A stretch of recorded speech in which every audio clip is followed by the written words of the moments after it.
Reka mbasuhuze kandi mbifuriza ibihe byiza nshuti bakunzi bahaha ubwenge TV mwe mukunda amakuru n'ibiganiro tubagezaho umunsi ku munsi. Reka nizere ko meze neza mu bice bigiye bitandukanye murimo by'isi, mbasaba gukora subscribe, like, comment na share ku nkuru tubagezaho kugira ngo mukomeze kubona ibiganiro bibanyuze. Amakuru y'uyu munsi rero reka tubwire ko Maître Nkundabarashi Moise uzwi mu rubanza ruregwamo abahoze mu mutwe wa MRCD FRN barimo Paul Rusesabagina ndetse na Calixte Sankara, ari nawe wunganirwa n'uyu munyamategeko yatorewe kuyobora urugaga rw'abavoka mu Rwanda muri manda y'imyaka 3. Uyu munyamategeko yamenyekanye ubwo yunganiraga umunyamategeko Richard Mugisha witabaje urukiko rw'ikirenga asaba ko zimwe mu ngingo zari mu mushinga w'itegeko ryerekeye ibyaha n'ibihano muri rusange rikurwaho. Mu migabo n'imigambi ye n'abakandida bagize inama y'urugaga rw'abavoka yavugaga ko nibaramuka batowe bazasuzuma uko umusanzu usabwa abavoka buri mwaka wagabanuka. Muri iriya migabo n'imigambi kandi harimo ko bazakora imishinga ihakazi abavoka benshi bashoboka, gushaka abafatanyabikorwa batanga serivisi z'ingenzi zikenerwa n'abavoka ndetse no guhesha agaciro umwuga w'abavoka. Mu matora yabaye ku munsi wo kuwa gatanu tariki ya 12 Ugushyingo 2021, Maître Nkundabarashi yatsinze amatora ku bwiganze bw'amajwi 97.5%, aho yatowe n'abantu 807 muri 827 batoye. Akimara gutorwa yavuze ko bimwe mu bibazo yifuza gukemura harimo ikibazo kimaze iminsi kivugwa cyo kuba abavoka bo mu Rwanda batemerewe gukorera mu bihugu bimwe byo mu karere nko mu gihugu cya Kenya.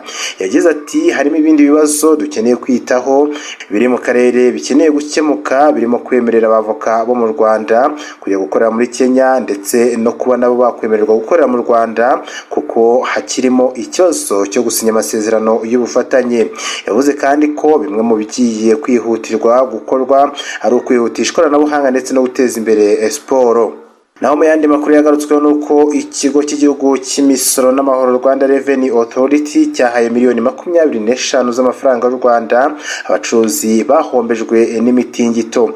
Ikigo cy'imisoro n'amahoro cyagobotse abacuruzi 5 bo mu karere ka Rubavu bagizwe ingaruka n'imitingito yiruka ry'ikirunga cya Nyiragongo yangije ibicuruzwa byabo. N'abacuruzi 5 bishyura neza imisoro, aho buri umwe yahawe miliyoni 5 z'amafaranga y'u Rwanda ngo zifashishwe mu kuzahura ubucuruzi bwe. Iki gikorwa cyabaye ku munsi wo kuwa gatanu ubwo komiseri mukuru wa Rwanda Revenue Authority Bizimana Ruganintwari Pascal yari mu karere ka Rubavu. Yavuze ko mu kwezi ko gushimira abasora Rwanda Revenue Authority yifatanyije n'abanyarwanda bakeneye ubufasha, igikorwa kigamije gukomeza gufatanya kuzamura imibereho myiza. Yashimiye abasora ndetse abasaba ubufatanye mu kwitabira ikoreshwa rya IBM no kurwanya magendu. Akimana Impaye Therese uri mu bagobotswe yavuze ko ubwo umutingito watangiraga muri Gicurasi yari yabyaye ari mu bitaro, umugabo we nawe arimo kumwitaho. Yagize ati hagiritse byinshi bibarirwa muri miliyoni 5 z'amafaranga y'u Rwanda kuko umugabo yasanze urugi rwavuyeho n'amafaranga twari twacuruje yasanze bayatwaye. Inkuta zaratigitaga, ibirahure twari dufitemo birameneka. Ubu ubufasha duhawe buratuma twongera igishoro kuko twacuruzaga ayo twagujije ugasanga umuntu ari gukorera mu gihombo. Umutingito wangije ibirahure byinshi byari mu bubiko. Umunyamabanga nshingwabikorwa w'intara y'Iburengerazuba Uwambaje Maria Florence akaba rero yarashimiye aba basora, naho guverineri w'intara y'Iburengerazuba Habitegeko François yashimiye iki gikorwa ashishikariza abacuruzi ko nta gihombo kiba mu bunyangamugayo. Ibirori nyamukuru byo gushimira abasora ku rwego rw'igihugu bizizizwa mu mujyi wa Kigali muri Ntare Conference Arena tariki ya 19 Ugushyingo 2021. Mu bindi byagarutsweho Perezida Paul Kagame yakiriye umushoramari Howard Buffett.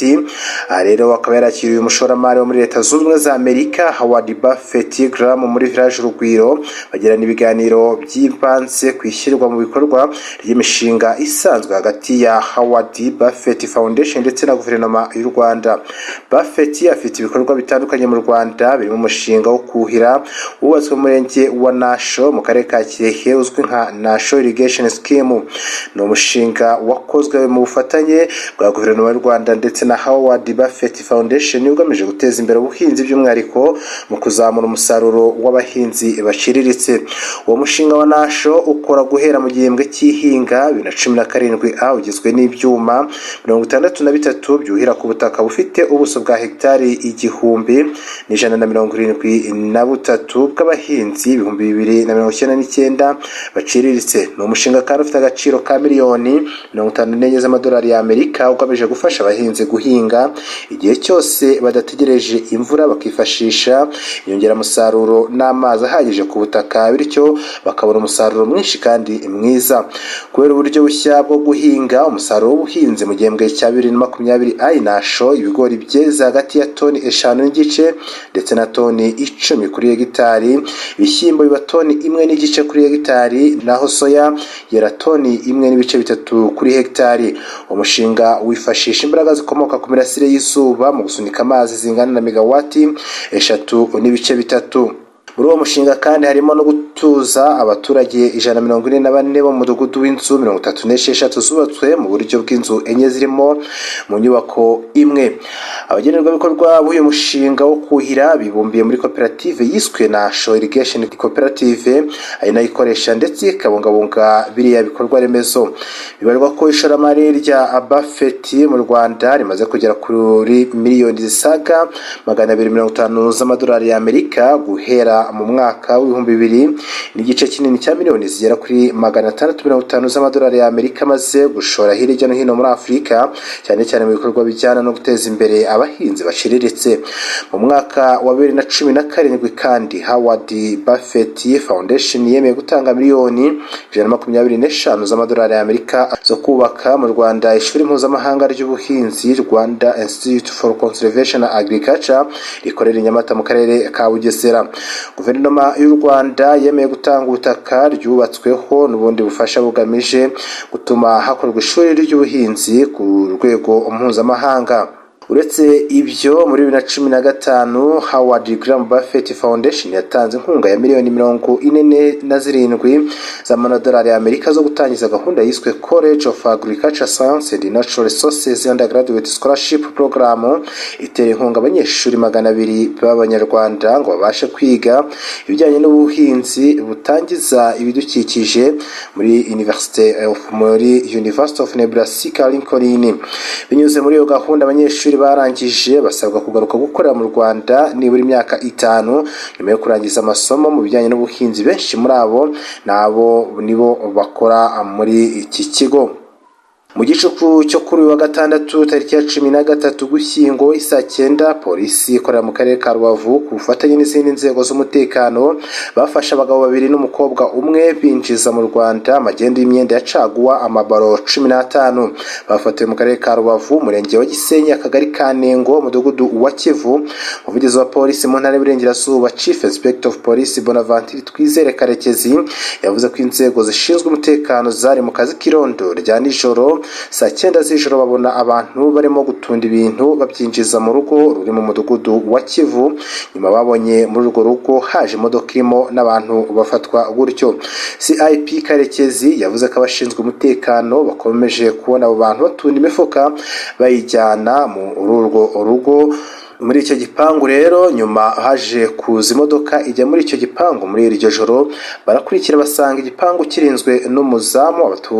Abatundaga iyo myenda bo ntibashoboye gufatwa, bahise bacika.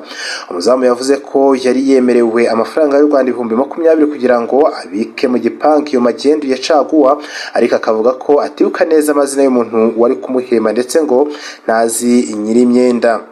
Aba rero umuvugizi wa polisi mu ntara y'Iburengerazuba yongeye gukangurira abantu kwirinda kujya mu bucuruzi bwa magendo n'ubundi bucuruzi butemewe n'amategeko.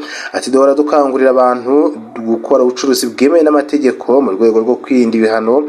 Bari abantu Habimana n'Umugwaneza Pascaline barahakana ko iriya myenda batayizi, ariko ntibasobanura uko bahuriye muri ruriya ruko mu gicuku saa 9, nyamara bahaje nyuma y'iminota mike iriya myenda igejejwe muri ruriya rugo. Bari abantu uko ari 3 bashyikirijwe urwego rushinzwe ubugenzacyaha rukorera kuri sitasiyo ya polisi ya Gisenyi kugira ngo hatangire iperereza. Ni mu gihe iriya myenda n'imodoka bajyanywe mu bubiko bw'ikigo cy'igihugu gishinzwe imisoro n'amahoro. Itegeko ry'umuryango w'ibihugu byo mu karere k'Iburasirazuba rinakoreshwa mu Rwanda, ingingo yaryo 199 rivuga ko ibicuruzwa by'amagendu byafashwe bitezwa cyamunara. Imodoka yakoreshejwe muri ubwo bucuruzi bwa magendu nayo itezwa cyamunara, ndetse umushoferi wayo agacibwa amande angana n'ibihumbi 5 by'amadolari y'Amerika. Umucuruzi ufatanywe magendu ategekwa gutanga amande angana n'100% by'umusoro yaranyereje, kandi akaba yafungwa hagati y'amezi 6 ndetse n'imyaka 2. Naho mu yandi makuru nuko twerekeje mu gihugu cya Uganda. Abasirikare babiri bo muri ngabo za Uganda ziri mu butumwa bwa Afrika yunze ubumwe bwo kubungabunga amahoro muri Somalia, AMISOM, bakatiwe urwo gupfa nyuma yo guhamwa n'icyaha cyo kwica abasivile 7, mu gihe abandi basirikare 3 bafatanyije buri wese yakatiwe gufunga imyaka 39.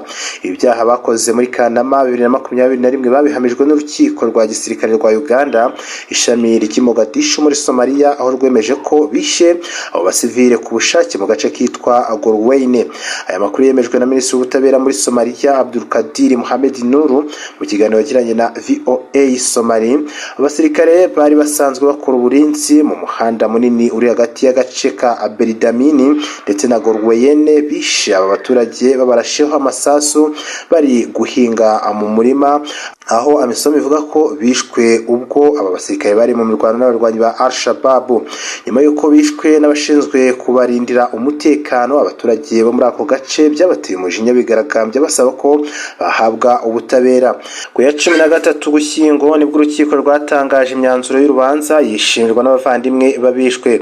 Umwe yagize ati, nubwo bwose nta munyamategeko utwunganira twari dufite, umwe muri twe n'abasirikare 6 ba Uganda bahawe uburenganzira bwo kuba ashinja mu minsi 2. Twishimiye cyane icyemezo cy'urukiko kandi twizeye ko imiryango y'abiciwe izahabwa impozamarira. Abasirikare ba Uganda bari mu butumwa muri Somalia bafite ibirindiro mu murwa mukuru Mogadishu muri iki gihugu, ndetse no mu gace ka Shabelle kabarizwamo uduce 2 biciyemo abaturage ubwo bari mu mirwano n'intagondwa za Al-Shabaab.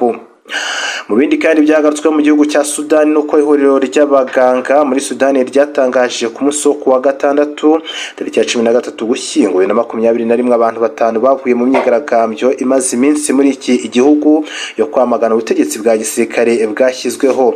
4 muri aba bishwe n'amasasu yarashwe n'inzego z'umutekano ngo zageragezaga gufatanya n'abigaragambya, mu gihe umwe yishwe no kubura umwuka kubera imyuka irijyana mu maso yatewe. Uretse abitabye Imana, amakuru dukesha BBC avuga ko hari n'abandi bantu bagera kuri 39 bakomerekeye muri iriya myigaragambyo. Kuva ku ya 25 Ukwakira 2021 abasirikare barangajwe imbere na General Abdel Fattah al-Burhani bahirika ubutegetsi bwa Abdallah Hamdok wahoze ari minisitiri w'intebe wa Sudani.